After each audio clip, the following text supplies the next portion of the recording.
Bismillahirrahmanirrahim. Perkenalkan, nama saya Makfira Hadi dengan NIM 130-2020-0246 kelas C2 pada mata kuliah pengujian perangkat lunak. Di sini saya akan menjelaskan proyek 1, yaitu pengukuran kualitas perangkat lunak dengan metode direct atau indirect studi kasus Philcom Apps. Prodi Teknik Informatika Fakultas Ilmu Komputer Universitas Muslim Indonesia. Yang pertama yaitu metode direct dan indirect. Pengukuran direct atau pengukuran langsung. Pengukuran direct pada perangkat lunak membahas tentang biaya dan usaha yang dibutuhkan dalam membangun suatu perangkat lunak. Contoh pengukuran direct atau pengukuran langsung diantaranya pengukuran jumlah baris kode, fungsi, kecepatan eksekusi, ukuran memori, dokumentasi, jumlah masukan, keluaran, dan error dalam satuan tertentu.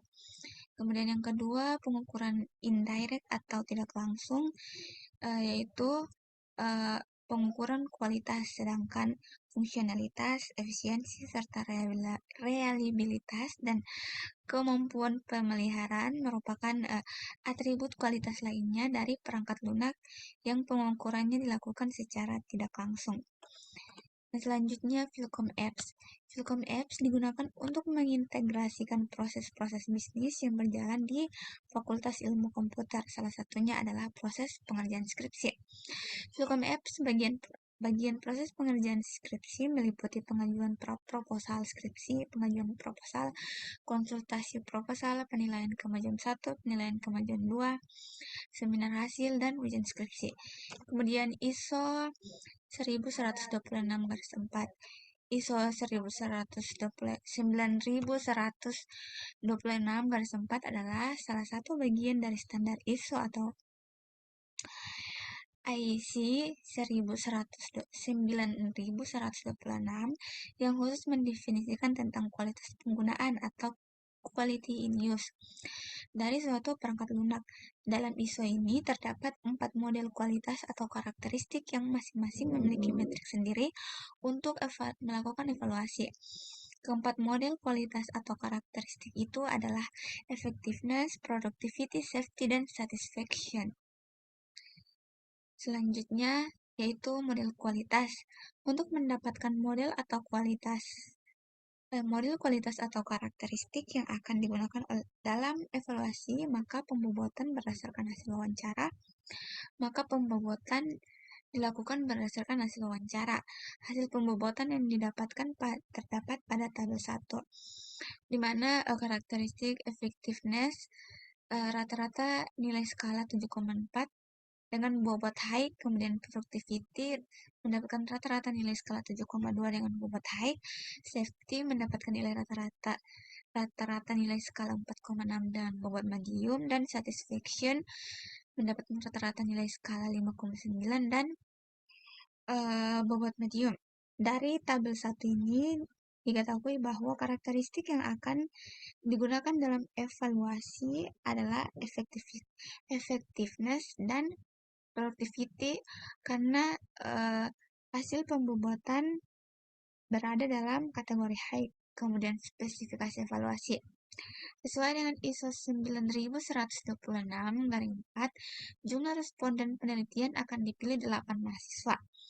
Dengan karakteristik mahasiswa tersebut dalam mengambil mata kuliah skripsi, mempunyai akun Philcom Apps yang aktif mengetahui tujuan penggunaan Philcom Apps. Kemudian dari fitur-fitur pada Philcom Apps, proses skripsi mahasiswa yang telah diidentifikasi diubah menjadi user goal dengan menyesuaikan proses skripsi yang termuat dalam panduan pengerjaan skripsi Philcom. Kemudian terdapat 17 user goal, yaitu yang pertama mendapatkan panduan pengerjaan skripsi melalui Philcom Apps, yang kedua mendapatkan proposal skripsi melalui Philcom Apps, yang ketiga mendapatkan proposal skripsi melalui Philcom Apps, yang keempat mencari tahu identitas dosen pembimbing melalui Philcom Apps, yang kelima mengisi logbook konsultasi skripsi, yang keenam mengetahui syarat bimbingan untuk melakukan progres kemajuan 1, yang ketujuh mengetahui target untuk melakukan progres kemajuan 1, dan 2. Kemudian yang ke-8 mengetahui nilai progres kemajuan 1. Yang ke-9 mengetahui nilai progres kemajuan 2. Yang ke-10 mendapatkan dokumen sebagai syarat pendaftaran seminar hasil. Kemudian yang ke-11 mengetahui jadwal dan dosen fasilitator seminar hasil.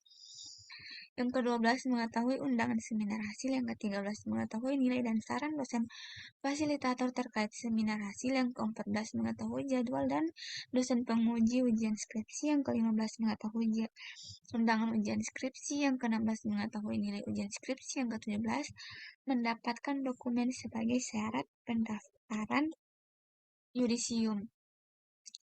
Kemudian hasil evaluasi kualitas effectiveness.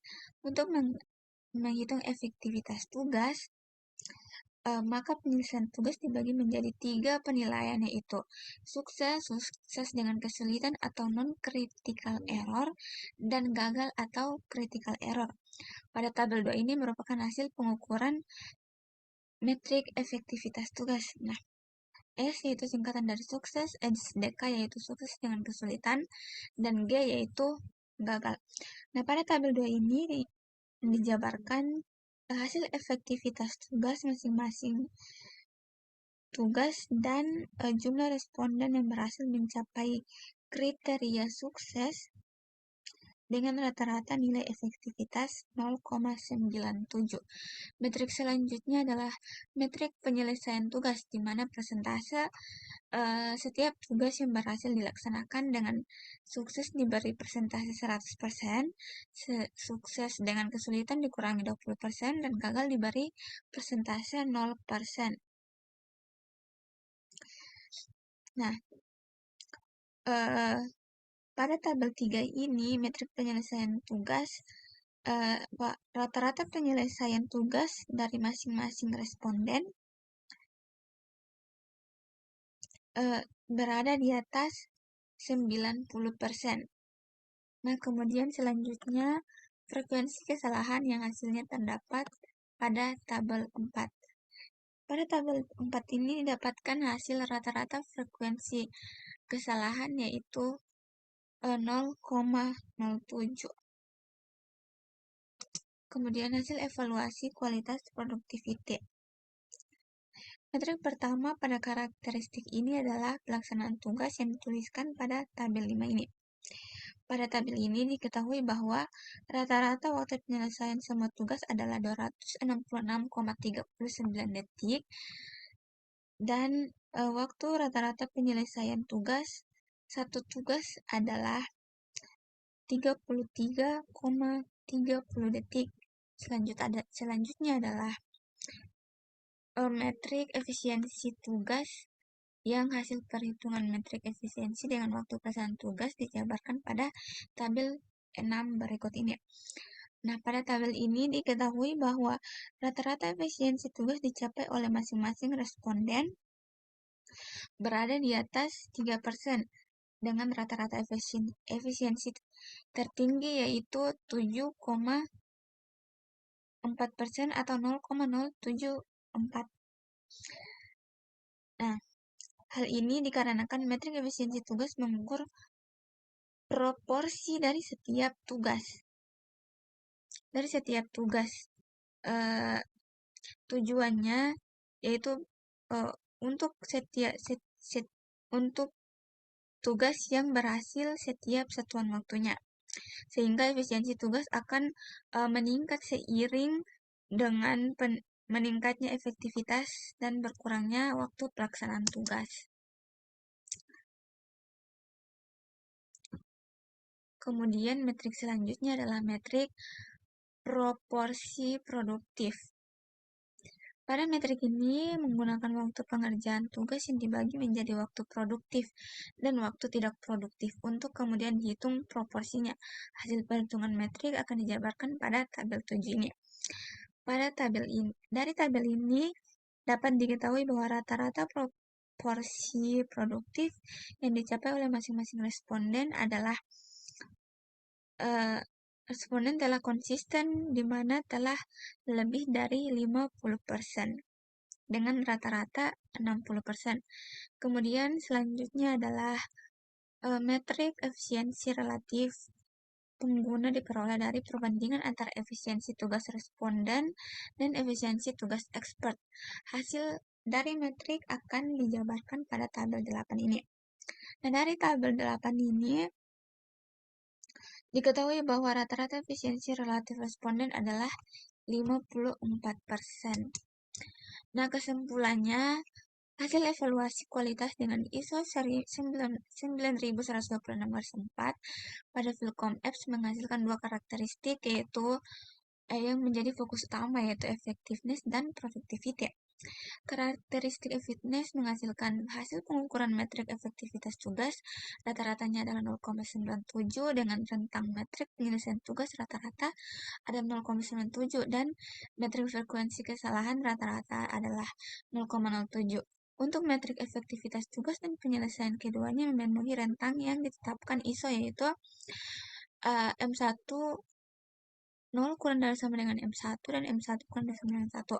Semakin mendekat ke 1, semakin baik. Dan untuk matriks frekuensi kesalahan memenuhi rentang X 0 kurang dari sama dengan X. Semakin mendekati 0, semakin baik. Pengukuran metrik pada karakteristik productivity menghasilkan waktu pengerjaan untuk mengerjakan satu tugas rata-rata total. Waktu yang dibutuhkan adalah 266,39 detik, dengan rata-rata per tugas 33,30 detik. Metrik efisiensi tugas rata-ratanya adalah sebesar 5,3%. Metrik proporsi produktif menghasilkan rata-rata 66%, dan metrik efisiensi relatif pengguna menghasilkan rata-rata 54%. Untuk metrik efisiensi tugas berada dalam tingkat yang rendah dari rentan yang ditetapkan ISO, yaitu 0 kurang dari sama dengan X, di mana semakin besar semakin baik. Sedangkan untuk metrik proporsi produktif dan efisiensi relatif pengguna berada dalam rentang yang ditetapkan ISO, yaitu 0 kurang dari sama dengan M1 dan lebih kurang dari 1. Semakin dekat ke 1, semakin baik. Dapat dikatakan hasil evaluasi dengan ISO atau IEC 9126/4 model effectiveness dan productivity dapat disimpulkan bahwa Philcom Apps mendapatkan penilaian yang baik karena tidak ada hasil pengukuran melebihi atau kurang dari rentang yang ditetapkan oleh ISO 9126/4. Terima kasih, itulah hasil project 1. Bila ada kurang, mohon dimaafkan. Assalamualaikum warahmatullahi wabarakatuh.